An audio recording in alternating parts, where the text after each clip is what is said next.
This video contains spoilers for pretty much all aspects of Princess Peach Showtime, including the ending.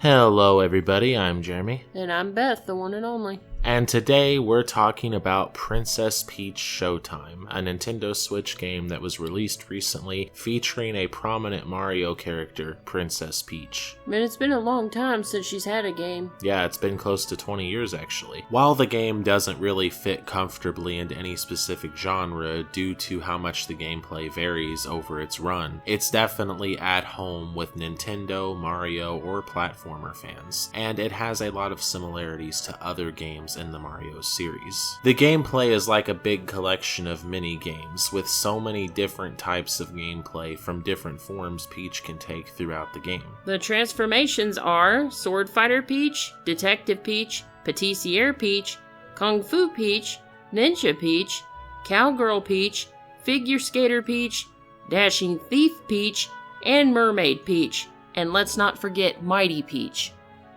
And also, at the very end of the game, there's one extra form called Radiant Peach, available only during the final boss. So it's safe to say that the gameplay varies quite a bit throughout the game. With forms like Sword Fighter Peach and Dashing Thief Peach, as well as Ninja Peach and Kung Fu Peach, you have basically a hack and slash or beat them up style gameplay rhythm. Whereas forms like Detective Peach or Mermaid Peach have a heavy emphasis on puzzle solving, and forms like Patissiere Peach are just creativity. Make whatever kind of cake you want within limits. Timing is everything, though. In terms of difficulty, this game is not hard. In fact, it's very easy. It's one of those games that you need to just enjoy the ride, feel comfortable with, have fun, party, sleepover game, etc. It's not a game to be taken too seriously, and I believe its gameplay reflects this. You really don't have to put any effort forward most of the time. However, the game is still a lot of fun.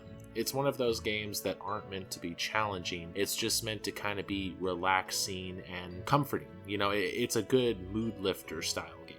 Enjoy the ride game. The game's not difficult, not by a long shot. Once you understand what you need to do, you can blaze through the levels pretty quickly. The game is also overall very short. I think the average gamer will spend anywhere from 6 to 8 hours in the game.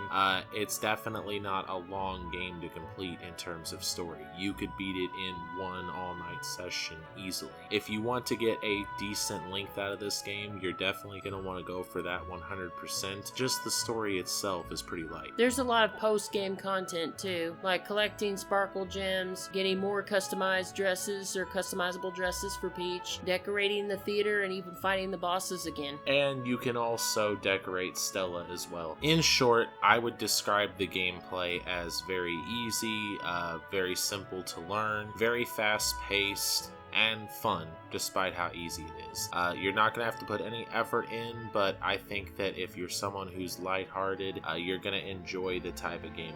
Just relaxing and breezing through the game. It's just something you can have fun with. That's my conclusion on the gameplay. Yeah, it's the kind of game you play if you say were with a bunch of in-laws at Christmas, you wanted to chill out, or you were with some friends or something like that. Not too difficult, nothing to stress over. The story is very simple. It basically starts with one of Peach's toads taking her to the Sparkle Theater. There she discovers that the theater has been taken over by an evil sorceress named Grape and her minions, the Sour Bunch. So, in order to save the theater, Peach, the Toads, and Stella go inside and decide to fight Grape and the Sour Bunch. And that's what you're doing in all these plays. Chasing the minions who have taken over and terrorized the theater and its inhabitants away. Also, while you're fighting against Grape and the Sour Bunch, you'll be rescuing these little creatures called the Sparkla from her.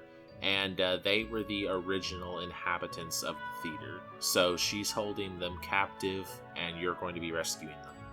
Yeah, just like Peach has several costumes, there's basically a Sparkla for every stage. So, like a Patissiere Sparkla, etc., etc. Despite how simplistic the story is, one point I will give it is that it's a big step forward for character development with Peach. In most games, the most we see of her is getting caught by Bowser and being rescued by Mario. But in this game, we see more of her personality, more how she interacts with other characters, and we just learn more about her as a character. I think, in terms of character development, this game is one of Peach's best yet.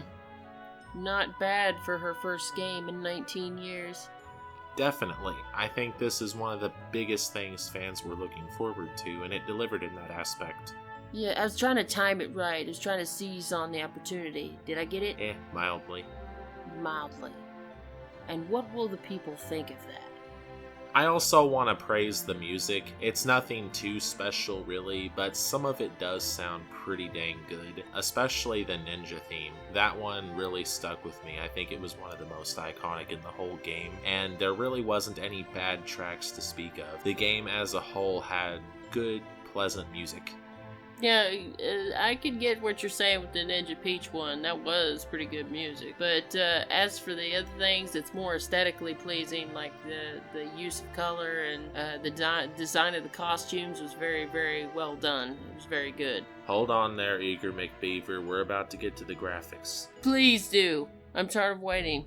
In terms of graphics, the game is far from cutting edge. In fact, if you told me it was made in 2013, I definitely wouldn't ask any questions because it looks like it could have been. But it's important to remember that Nintendo has not focused on graphics for a long time. It's clear these days that their approach to gaming is to focus on style and presentation rather than their games being as cutting edge as possible. And this game, although it's not cutting edge, still looks very nice in parts. It has a cartoony aesthetic to it, and it has that typical Mario personality that we've come to know and love over the years. I'm personally fine with the graphics, and I think most Nintendo fans will be too. And don't get me wrong, I love good graphics. I love it when a game is boundary pushing graphically. But that alone is not what makes a game good. All I'm saying is that I would rather have a good game with a cartoony aesthetic rather than an absolutely horrible game that was boundary pushing graphically. Because at the end of the day, graphics alone